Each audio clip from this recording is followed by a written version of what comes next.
Today I'm going to show you how to install a strut bar on the front of your 98 to 2005 Lexus GS300. This is a very simple install and anyone can do it if you choose to. For starters, you're going to need a 14mm socket, a 14mm wrench, and possibly an Allen wrench. The reason I say Allen wrench is because in the case of the bolts that I used, it required one for tightening. If you have another bolt on hand, which most people do in their garage, you could always use those if they fit. In order to put these mounts on, you have to remove 3 14mm nuts from the shock tower. I suggest using a breaker bar because mine were torqued pretty good, so breaking the tension on them is a little bit difficult, but doable.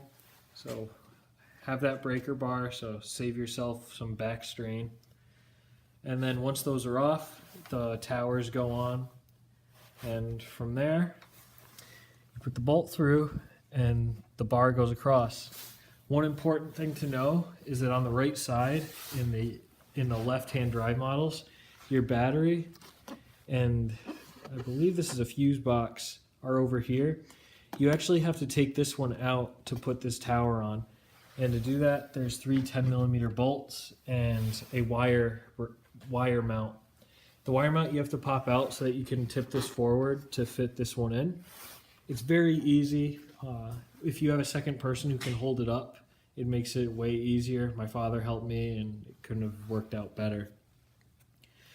And that's really all there is to it. The one thing also to remember is if you have your factory Gs300 cover going over the intake and the throttle body, most strut bars will not fit. You can do a little bit of massaging, but in my case, I experienced a lot of pressure on the engine, so it was actually making it sound different because there wasn't enough movement in the motor shaking it. But it's just something to keep in mind. It is doable, but I don't really suggest it. If you can make it fit like without it and you're okay with that, I just do that because it'll be fine.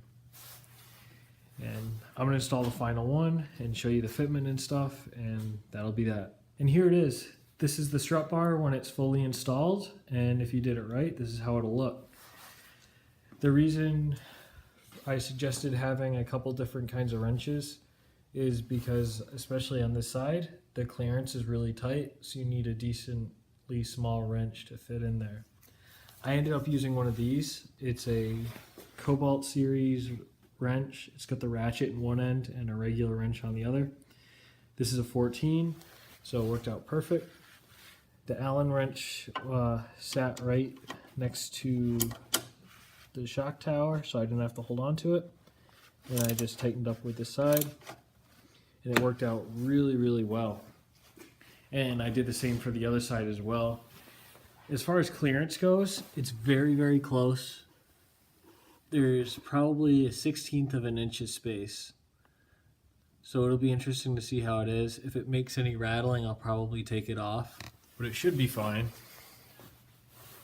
And that's how it looks. I'm excited. I don't think it'll do too much, if anything, but I like the way it looks. And so that's the strut bar right there.